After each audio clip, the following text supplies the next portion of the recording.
चंद्र भास्कर बीतपाल वरुणा धर्माधिपाल ग्रहा प्रद्युम्न नलकुबेर सुरगणे चिंतामणि कौस्तुभम स्वामी शक्तिधरस्तुलंगणधर पूज्यात सदा मंगल श्री कृष्ण पद पंकजाश्रित जना सूर्योपि खद्योतक कालकीटपते कुबेर निधने कंदर्प दृश्यते कपि इंद्र भिक्षुक बृहस्पति जड़ यथा हिरण्य कल्प द्रुमे सिंधु अरबिंदु हिमालय शिलकोणा अन्यत्र गणा এই जो अभाग मानुष गोचर राधांकर शाश्वत प्रेमिक विश्व चिंतामणि जगत कर्ता आज जो अम्लान प्रतिभा गुड़िक एकत्रित होती सेमानंकर एवं वर्षान गाय अभय स्वाई एवं आयुमंडल वायुमंडल स्नायुमंडल देशर दशर मंगल विस्तार करंतु बोल आनंदे पवार विभिन्न समय रे से वर्गी को आक्रमण हो कि से भोगन को आक्रमण हो बंची केवल पाला बंची ओडिया भाषा को साहित्य आमे जो मुझे आज जो कथाटी कहूची ए कथाटी आसी पाला दु आसी ए शब्द ए जो शब्द जो कहती आमे ब्रह्म नाद जो कहती ए शब्दर ब्रह्मनाद सृष्टि होती पाला श्रीयुक्त अभय स्वाई पाला ताहा विदग्ध पाला ताहा आम्भमानकु जो माने श्रोता जो माने थांती से मानकु गोटे अलगा दुनिया को ले जाए सी जो विषय कहती जो चंपू छांद चौपदी जोटा आम रीति जुगर काव्य परंपरा ता बाद संस्कृत जो काव्य परंपरा को से हमको जो बाटे नहीं जाती तो श्रोता से ही बाटे पड़ा किसी समय पाए निजक भूली जाती किसी समय पाए श्रोता अभय स्वाई हो जाती ताहा ही पालार थिला वैशिष्ट्य श्रीयुक्त अभय स्वाई खूब कतिपय गायक थांती जो माने मंच रे पाला परिवेषण करबा सह हृदय भीतर जगह दे जाती अभय स्वाई हे महानुभाव समस्त एक स्वर रे दाबी होबो एवं से कथाटी को मध्य मुंडे पहुंचेबी जे श्रीयुक्त अभय स्वाई को पद्मश्री प्रदान करा जाऊ एति मात्र रहिबो गायक सम्राट श्रीयुक्त अभय स्वाई बासगृह रे आमे समस्ते एकाकार पवित्र मूर्तिका स्पर्श करने सहित महाशंकर सानिध्य लाभ कर अभाग्य आमे उत्तर पीढ़ी हिसाब से पूजा देकी आशीषर भागीदार हो पार सबुठार बड़ कथा ईश्वर सृष्टि आमे ताको बारंबार कृतज्ञता ज्ञापन करिबा प्रत्येक मनीषंकर स्वरूप से भिन्न कर केही कहा सहित आगु समान हेबे नाइ तेणु गायक सम्राट अभय स्वाई अनन्य एकक प्रतिभा एवं ताको प्रतिभा मध्य ईश्वर से देकी पठिछन तेणु प्रत्येक स्वरूप एवं जन्मार्जित प्रतिभा किभଳି भाବରେ विकसित होबो किभଳି भाବରେ प्रचार प्रसार हो पार से दायित्व को ईश्वर समाज ग्रहण कर आज समाज जदि गायक सम्राट से जस से ख्याति से अम्लान भावना गुड़ाक आम मान मार्मिक स्पर्श हो पारि न ताहले आमे दूर दूरांत एकत्रित होगी गोटे अनन्य आकर्षण ए जगह केन्द्रित हो पारि न तेणु आम ईश्वर को बारंबार कृतज्ञता ज्ञापन करवा सी अनन्य स्वरूप देचन अम्लान प्रतिभा देचन ए प्रतिभा द्वितीय चाजुल्य नक्षत्र आम मान पाखे दीर्घजीवी रुहतु सुस्थ निरामय रुहतु आमको आशीर्वाद कर चलतु जड़े अनन्य प्रतिभू एवं पूज्य प्रतिभा भाव ईश्वर आम मान पाखे आहरी आगे रखते सुस्थ कर आमको आशीर्वाद देता गायक सम्राट बासभवन रही अम्लान स्मृति जहाँ से सुदूर अतीत समग्र ओडिशा बांटी से बाबद आम ହୁଏତ ଆଲୋଚନା କରିବା ସମୟ ସରିଯିବ, କିନ୍ତୁ ସେ ଆଲୋଚନା ସରିବ ନାହିଁ। କାହିଁକି ନା ଆକାଶ ଆକାଶ ଉପମ, ସାଗରେ ସାଗର ଉପମ, ରାମ ରାବଣ ଏଓର ଯୁଦ୍ଧେ ରାମ ରାବଣ ଏଓର ୟୁଗ। ଆକାଶ ସାଙ୍ଗରେ ତୁଳନା କରିବା ପାଇଁ ଆମେ ଯଦି କିଛି ଉପମା ଖୋଜେ, ତାହେଲେ ଆକାଶର ଉପମା କେବଳ ହିଁ ଆକାଶ ହେବେ, ତା ବ୍ୟତୀତ ଅନ୍ୟ କେହି ନୁହଁ। ସେହି ନ୍ୟାୟରେ ମାନନୀୟ ଗାୟକ ସମ୍ରାଟ ଅଭୟ ସ୍ୱାଇଁ ମହୋଦୟଙ୍କର ସ୍ମୃତି ବିଜଡ଼ିତ ଯେତେ ପଦଚିହ୍ନ ତାଙ୍କର ଆମ ଆଗରେ ଅଛି ଏବଂ ତାଙ୍କ ତୁଳନୀୟ ଉପମା କେବଳ ସେଇ ଆଉ ଅନ୍ୟ କେହି ନୁହନ୍ତି। ପାଲା ପ୍ରତି ଯେତେବେଳେ ଲୋକମାନେ ବିମୁଖ ହେଉଥିଲେ, ପାଲାରେ ନାଟକୀୟତା ସୃଷ୍ଟି କରିବାର ଏକ ଧୁରୀଣ କୌଶଳ ଯଦି ପାଲା ଜଗତରେ କିଏ ପ୍ରୟୋଗ କରିଥାନ୍ତି, ସେ ବ୍ୟକ୍ତିତ୍ୱ ହେଉଛି ମାନନୀୟ ପରମ ପୂଜ୍ୟସ୍ପଦ ଅଭୟଚରଣ ସ୍ୱାଇଁ ମହୋଦୟ। ତାଙ୍କର ନାଗାନନ୍ଦ ନାଟକକୁ ଯେଉଁମାନେ ଦେଖିଥିବେ, ତାଙ୍କର ନାଗାନନ୍ଦ ନାଟକକୁ ଯେଉଁମାନେ ଦେଖିଥିବେ, ପାଲାରେ ମଧ୍ୟ ନାଟକ କରାଯାଇପାରେ ଆପଣମାନେ ନିଶ୍ଚିତ ଭାବେ। କାରଣ କେବଳ ନାଗାନନ୍ଦ ନୁହଁ, ଆପଣ ମଲ୍ଲିକାର୍ଜୁନ କୁହନ୍ତୁ, ଯାଜନିକା କୁହନ୍ତୁ, ତାଙ୍କ ସାଙ୍ଗରେ ମୁଁ ପାଲା ଗାଇଛି, ସେ ସୌଭାଗ୍ୟ ମତେ ପ୍ରାପ୍ତ ହେଇଛି।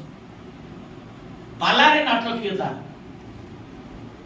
ଏଇ ଯୋଉ ଟେକ୍ନିକ୍ ତାକୁ ପ୍ରୟୋଗ କରାଗଲା ଶ୍ରୀଯୁକ୍ତ ଅଭୟଚରଣ ସ୍ୱାଇଁ ମହୋଦୟ ହୁଏତ ତାଙ୍କଠାରୁ ଅନୁକରଣ କରି ପରବର୍ତ୍ତୀ ପର୍ଯ୍ୟାୟରେ ଅନେକ ସେଇ ମାର୍ଗକୁ ଆପଣେଇବାର ଚେଷ୍ଟା କରୁଥିଲେ ମଧ୍ୟ ଅନ୍ତତଃ 100% ସଫଳତା ଏପର୍ଯ୍ୟନ୍ତ ଅନ୍ୟମାନେ ପାଇ ନାହାନ୍ତି। ମୁଁ ଏହାକୁ ମୁକ୍ତ କଣ୍ଠରେ କହିବି, ମତେ କିଏ ଭଲ ଭାବୁ କିମ୍ବା, କାରଣ ଏ ବାର୍ତ୍ତା କେବଳ ଆମ ଭିତରେ ତ ସୀମିତ ରହିବନି ନା, ଇଏ ନିଶ୍ଚିତ ଭାବରେ ବାହାରକୁ ଯିବ। ତେଣୁ ସେ ଯାହା ହଉ, ସେ ଆମର ମାର୍ଗଦର୍ଶକ, ଆମ ପାଇଁ ସେ ଅନେକ କିଛି ଛାଡ଼ି ଯାଇଛନ୍ତି। ଆଜି ହୁଏତ ସେ ଅବସର ଜୀବନ ଅତିବାହିତ କରୁଛନ୍ତି। ମୁଁ ମହାପ୍ରଭୁ ସତ୍ୟନାରାୟଣଙ୍କ ପାଖରେ ପ୍ରାର୍ଥନା କରିବି, ତାଙ୍କର ଯେଉଁ ଉତ୍ତର ଜୀବନ ତାହା ଏଇଭଳି ଭାବରେ ହୁଏତ ଆଜି ହୁଏତ ସେ ଶଯ୍ୟାଶାୟୀ ହେଲେଣି, କିନ୍ତୁ ତଥାପି ଆମ ପାଖରେ ଆସି ବସିଛନ୍ତି। ହୁଏତ ସେ ନିରାମୟ ଭାବରେ ଯେତିକି ଦିନ ଆମ ଘରେ ରହିବେ, ମୁଁ ତ ଈଶ୍ୱରଙ୍କ ପାଖରେ ପ୍ରାର୍ଥନା କରିବି, ଆଉ ଦୀର୍ଘ ଦିନ ରହି ସେ ଆମମାନଙ୍କୁ ମାର୍ଗଦର୍ଶନ କରନ୍ତୁ ଏବଂ ତାଙ୍କ ପାଦ ତଳେ ପୁଣି ପ୍ରଣାମ ନିବେଦନ କରିବି। ତାଙ୍କର ଆଶୀର୍ବାଦ ଓଡ଼ିଶାର ପାଲା ଜଗତ ପ୍ରତି ଝରି ପଡ଼ୁ। ଓଡ଼ିଶାରେ ଯେତେ ଗୁଡ଼ିଏ ପାଲା ଗାୟକ ମଞ୍ଚ ଉପରେ ପାଲା ପରିବେଷଣ କରି ଯଶସ୍ୱୀ ହେଇଛନ୍ତି, ଯଶସ୍ୱୀର ଊର୍ଦ୍ଧ୍ୱରେ ଅଛନ୍ତି ଅଭୟ କୁମାର ସ୍ୱାଇଁ। ଖାଲି ସେ ଜଣେ ପାଲା ଗାୟକ ତା ନୁହନ୍ତି, ସେ ଜଣେ ଲେଖକ ମଧ୍ୟ। ଅନେକ କାବ୍ୟ ସେ ଲେଖିଛନ୍ତି। ତାଙ୍କ ଗୋଟେ କବିତା ମୋର ମନେ ପଡ଼ୁଛି, ବଳଭଦ୍ର ପଣ୍ଡାଙ୍କ ସହିତ ପାଲା ଗାୟକ ସେତେବେଳେ ଗାଉଥିଲେ, ଗମନ କରେ ବ୍ୟକ୍ତି ଭାଗ୍ୟ ନିର୍ଦ୍ଦେଶେ, ଗଠନ ହୋଇଛି ଯା କପାଳ ଦେଶେ। ତାର ଲେଖକ ହେଉଛନ୍ତି ସ୍ୱୟଂ ଅଭୟ ସ୍ୱାଇଁ। ସମୟ ତ ନେବିନି, ପ୍ରହ୍ଲାଦ ମିଶ୍ର ଥରେ ପାଲା ଗାଉଥିଲି, ସେ ଗୋଟେ ଗାୟକ ମାଳିକା ବୁଲୁଥିଲେ। ସେ ଗାୟକ ମାଳିକାରେ ଅଭୟ ସ୍ୱାଇଁଙ୍କ ନାଁଟା ଅଛି। ବିଶ୍ୱନାଥ ଆଗମନ ସାରଙ୍ଗ ଗଣ ଉଚ୍ଛନ୍ନ, ପରମାନନ୍ଦ ଶରଣ ପୂର୍ଣ୍ଣ ହୋଇଲା, କ୍ଷେତ୍ରବାସୀ ଜଗନ୍ନାଥ ନିରଞ୍ଜନ ଦେଇଛି ତ ବନମାଳି ଅଭୟକୁ ମନେ ଚିନ୍ତିଲା। ନରୋତ୍ତମ ବୈଷ୍ଣବ ମାନେ ଉଦୟନାଥ ଶରଣ ପଶିଲେ ସେମାନେ। ତାଙ୍କର କୃତିତ୍ୱ ଏବଂ ତାଙ୍କର ଯଶ ଦିଗନ୍ତ ବିସ୍ତାରୀ। ତାଙ୍କ ପାଖରେ ଆମର ଭାଷା ନେଇ କହିବା ପାଇଁ ତାଙ୍କ ଇଚ୍ଛା କରୁନି। ଶେଷରେ ମୁଁ ତାଙ୍କ ପାଦରେ ପ୍ରଣାମ ନିବେଦନ କରି ମୁଁ ପ୍ରଥମେ ଗୁରୁଦେବ ଅଭୟଚରଣ ସ୍ୱାଇଁଙ୍କର ପାଦ ପଦ୍ମରେ ପ୍ରଣାମ କରୁଛି ଏବଂ ଉପସ୍ଥିତ ସମସ୍ତ ଗୁରୁଜନମାନଙ୍କୁ ପ୍ରଣାମ କରୁଛି ଏବଂ ଏ ପୂଜ୍ୟ ପୂଜା କାର୍ଯ୍ୟକ୍ରମର ଉଦ୍ୟୋକ୍ତା ଭାଇନାଙ୍କୁ ମଧ୍ୟ ପ୍ରଣାମ କରୁଛି ଏବଂ ତାଙ୍କୁ ପ୍ରଶଂସା କରୁଛି ଯେ ଏହା ଏକ ଅନନ୍ୟ କାର୍ଯ୍ୟକ୍ରମ ସେ ଆରମ୍ଭ କରିଛନ୍ତି। ଆଗରୁ କେବେ ଏ ଘଟଣା ନଥିଲା ଏବଂ ଏହା ଏକ ସ୍ୱାଗତଯୋଗ୍ୟ ପଦକ୍ଷେପ। କେବଳ ଏତିକି କଥା କହିବି, ତାଙ୍କ ପାଲା ଗୋଟେ ଅନନ୍ୟ ପାଲା। ସେ ଅନନ୍ୟ ପାଲା କ'ଣ? ମୁଁ ମୋ ଜୀବନରେ ଅନେକଙ୍କର ପାଲା ଦେଖିଛି ଏବଂ ସାରଙ୍କ ପାଲା ବି ଦେଖିଛି। ଗୋଟେ ପାଲା ଏମିତି ହେଇଛି, ସେ ପାଲାରେ ଗୋଟେ ଯଦି ସୋରିଷଟିଏ ପଡ଼ିଯାଏ ତଳେ ତାର ଶବ୍ଦ ହେବ, ମାନେ ଏତେ ନୀରବ, ଏତେ ନୀରବ ମୁଁ କୌଣସି ଗାୟକ ପେଣ୍ଡାଲରେ ଦେଖିନାହିଁ। ଓଡ଼ିଶାର କୌଣସି ଗାୟକ ପେଣ୍ଡାଲରେ ଏତେ ନୀରବ ହେବାଟା ଦର୍ଶକମାନଙ୍କର ମୁଁ କେବଳ ଥରେ ଅଭୟ ସାରଙ୍କ ପାଖରେ ତ ସବୁବେଳେ ଦେଖିଛି ଏବଂ ଆଉ ଥରେ ମୁଁ ଗୋଟିଏ ରାତି ଦେଖିଛି ତାଙ୍କର ଜଣେ ଛାତ୍ର ବିଶ୍ୱନାଥ ସାହୁ, ତାଙ୍କ ପେଣ୍ଡାଲ ଗୋଟେ ଦେଖିଛି ପୁରା ଏମିତି ନୀରବ। ଆଉ ମୁଁ ତୃତୀୟ ଲୋକ କାହାକୁ ଦେଖିନାହିଁ। ଏ କଥା ଗୋଟେ ଅନନ୍ୟ କଥା। ତାପରେ ଛୋଟ ପିଲାଙ୍କ ମନରେ ତାଙ୍କ ପାଲାର ଏତେ ପ୍ରଭାବ ପଡ଼ିଥାଏ, ସେ ପାଲା ଗାଇକି ଗଲା ପରେ ଛୋଟ ପିଲା ସବୁ ତା ପରଦିନ ଗାଉଥିବେ ବ୍ରଜପୁର ବୁଲେଟ୍ ଗାଡ଼ି। ମାନେ ସେ ଯେଉଁ ଏତେ ପ୍ରାଞ୍ଜଳ ଉଚ୍ଚାରଣ, ସେ ବୁଝେଇବା ଶୈଳୀ ଏତେ ନିର୍ମଳ, সেটা পুরা যেମିତି ଲୋକଙ୍କର ପ୍ରତ୍ୟେକ ମାନେ ହାର୍ଟ ଭିତରେ ଟଚ୍ କରିଯାଏ। ତେଣୁ ଏ ଜିନିଷଟା ସମସ୍ତେ ଶିକ୍ଷା କରିବା ଉଚିତ, ଆମେ ସମସ୍ତେ ତାଙ୍କୁ ଅନୁକରଣ କରିବା ଉଚିତ ଆଉ ଆମ ତାଙ୍କର ଆଶୀର୍ବାଦ ସଦାବେଳେ ଆମ ପାଇଁ ରହୁ। ମୁଁ ଏତିକି କହିକି ମୁଁ ଗୁରୁଙ୍କ ଆଶୀର୍ବାଦ କରୁଛି। ମୁଁ ପ୍ରଣାମ କରୁଛି ଆଜି ଗୁରୁଙ୍କୁ ଆଉ ସମସ୍ତେ ମୋତେ ପ୍ରଣାମ କରୁଛି। ଆମର ଏଠି ବଡ଼ ଭାଗ୍ୟ ଯେ ଆମ ପାଖରେ ପାଲା ସଂସ୍କୃତିର ଜଣେ ଶାସ୍ତ୍ରୀ, ଗୁରୁ ତ ନୁହଁ ମୁଁ ଶାସ୍ତ୍ରୀ ବୋଲି କହିବି, ଆଜି ଆମେ ତାଙ୍କ ପାଖରେ ପହଞ୍ଚି ଏ ବଡ଼ ଆମ ପାଇଁ ବଡ଼ ଭାଗ୍ୟର କଥା। ଏବଂ ଆମମାନଙ୍କୁ ଏକତ୍ରିତ କରିବା ପାଇଁ ଯେ ଉଦ୍ୟମ କରି ରଖିବାକୁ ମୁଁ ତାକୁ ହୃଦୟରୁ ଅଭିନନ୍ଦନ ଜଣାଉଛି, କୃତଜ୍ଞତା ବି ପ୍ରକାଶ କରୁଛି। ତାକୁ ଦର୍ଶନ କରିବାର ସୁଯୋଗ ସେ ଆମକୁ ଦେଇଛି। ଏଭଳି ଏକ ଦର୍ଶନ ଓଡ଼ିଶାରେ ଗୋଟେ ନୂଆ ପ୍ରବାହ ସୃଷ୍ଟି କରିବ। ସେଥିପାଇଁ ମୁଁ ଆପଣଙ୍କୁ ଧନ୍ୟବାଦ ଜଣାଇ, ସେ ସଦାବେଳେ ଆମ ପାଇଁ ପ୍ରେରଣାର ଉତ୍ସ ହେଇକି ରହୁ। ମୋର ଜ୍ୟେଷ୍ଠ ଭ୍ରାତା ପୂଜ୍ୟ ଗୁରୁ ଗାୟକ ସମ୍ରାଟ ଅଭୟ ସ୍ୱାଇଁଙ୍କର ପଦକୁଞ୍ଜରେ ବିନମ୍ର ପ୍ରଣାମ ଅର୍ପଣ କରୁଛି।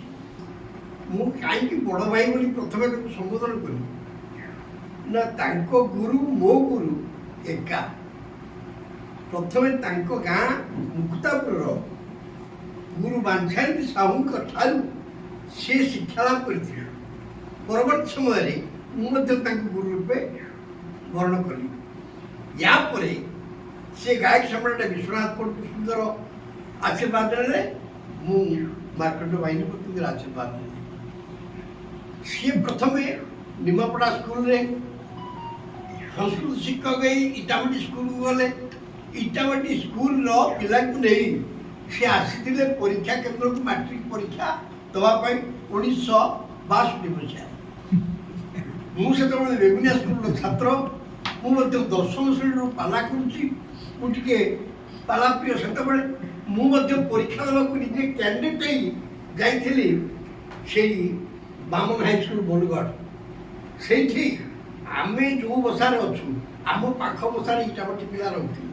ତାଙ୍କର ଦାୟିତ୍ୱରେ ଥାନ୍ତି ଅଭୟ ଏବଂ ସେଇଠି ମଧ୍ୟ ସମୟ ପାଇଲେ ମୁଁ ତାଙ୍କୁ ଟିକେ ପଚାରିଲି। ମନେ ଅଛି ମୁଁ କ'ଣ ପଚାରିଥିଲି?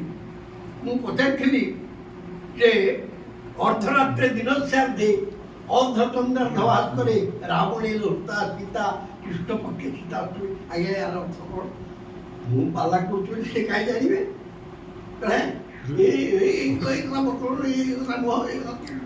ସେ ଗାୟକ ସମ୍ରାଟ ବିଶ୍ୱାସ କରୁଛନ୍ତି। ଆମେ ସ୍ଥିର କରିଛୁ ଯେ ସେ ସୀତା ଗୁରୁବାରେ ରାବଣ ତାଙ୍କୁ ଅପମାନ କରି ଏତିକି ମନେ ରଖିଛୁ। ଏମିତି ଗୋଟେ କହିଥିଲି। ତାପରେ ସେ ଆସିଲେ ଏଠି।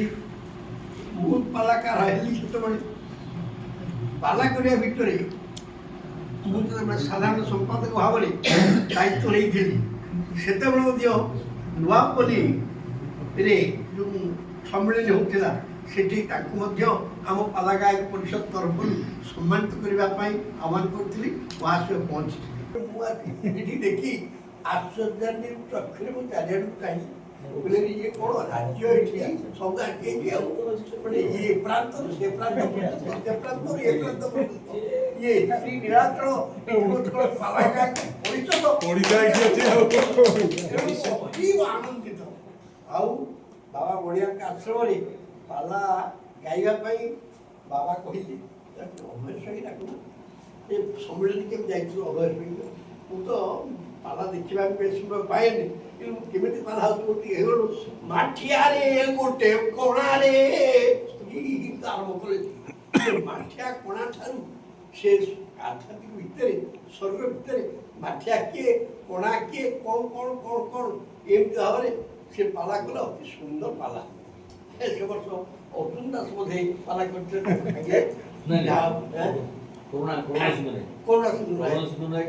ତେଣୁ ଏଭଳି ହୋଇକି ଆଉ ଅନେକ ଥର ଆମ ଗାଁ ପାଖରେ ତାଙ୍କ ସହିତ ଗୋଟିଏ ଥର ମୋର ସୌଭାଗ୍ୟ ଜୁଟିଛି। ଆମର ଏଠି କୋଉଠି ବରି ପାଖରେ ଗୋଟେ ଅନୁଷ୍ଠାନରେ 3 ଦିନିଆ ପାଲାରେ ତାଙ୍କ ସହିତ ଟିକେ ପ୍ରତିଦ୍ୱନ୍ଦିତା କରିବାର ମୁଁ ସୁଯୋଗ ପାଇକି ଭାଇ ଭାଇ ହୁଏ।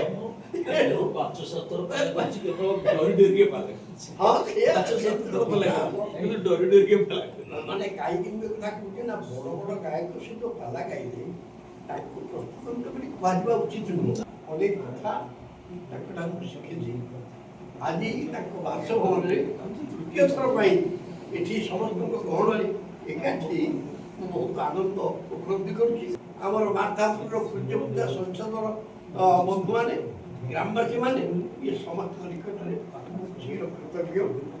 ଆଉ ପରିଶେଷରେ ମୁଁ ଗାୟକ ସମ୍ରାଟଙ୍କୁ ପ୍ରଣାମ ଜଣାଇ ତାଙ୍କ ଦୀର୍ଘ ନିରାମ ଜୀବନ ଜଗତ ମଞ୍ଚରେ ସଂସ୍କୃତ ଶ୍ଲୋକ ଗୁଡ଼ିକର ନିର୍ଭୁଲ ଏବଂ ସ୍ପଷ୍ଟ ଉଚ୍ଚାରଣ ସାଙ୍ଗକୁ ତାଙ୍କର ଆଙ୍ଗିକ ପରିବ୍ୟକ୍ତି ଦର୍ଶକମାନଙ୍କୁ ନିଶ୍ଚିତ ଭାବରେ ଆମୋଦିତ ଏବଂ ଆହ୍ଲାଦିତ କରିଥାଏ। ଏହା ମୁଁ କହୁନାହିଁ, ଏହା ସମସ୍ତଙ୍କ ମୁହଁରୁ ଭୂୟସୀ ପ୍ରଶଂସା ଶୁଣିବାକୁ ମିଳେ। ବୃତ୍ତିରେ ଜଣେ ସଂସ୍କୃତ ଶିକ୍ଷକ ହେଲେ ମଧ୍ୟ ପ୍ରବୃତ୍ତିରେ ସେ ଜଣେ ଡେଡିକେଟେଡ୍ ଅର୍ଥାତ୍ ଉତ୍ସର୍ଗୀକୃତ କଳାର ଉପାସକ।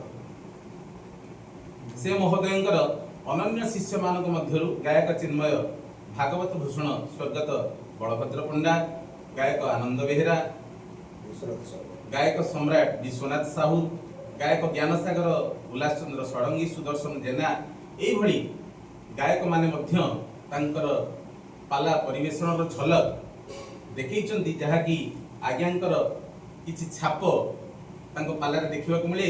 ପ୍ରଭୁ ପରମେଶ୍ୱରଙ୍କ ନିକଟରେ ମୁଁ ପ୍ରାର୍ଥନା କରିବି ବିନମ୍ରତାର ସହିତ, ପ୍ରଭୁ ଯେଉଁ ମହାଶୟଙ୍କ ପାଇଁ, ଯେଉଁ ସମ୍ପୂଜ୍ୟ ମହାଭାଗଙ୍କ ପାଇଁ ଆଜି ଆମେ ଏ ଜାଗାରେ ଏକତ୍ରିତ ହେଇଛେ, ତାଙ୍କୁ ସୁସ୍ଥ ନିରାମୟ ଜୀବନ ପ୍ରଦାନ କରନ୍ତୁ।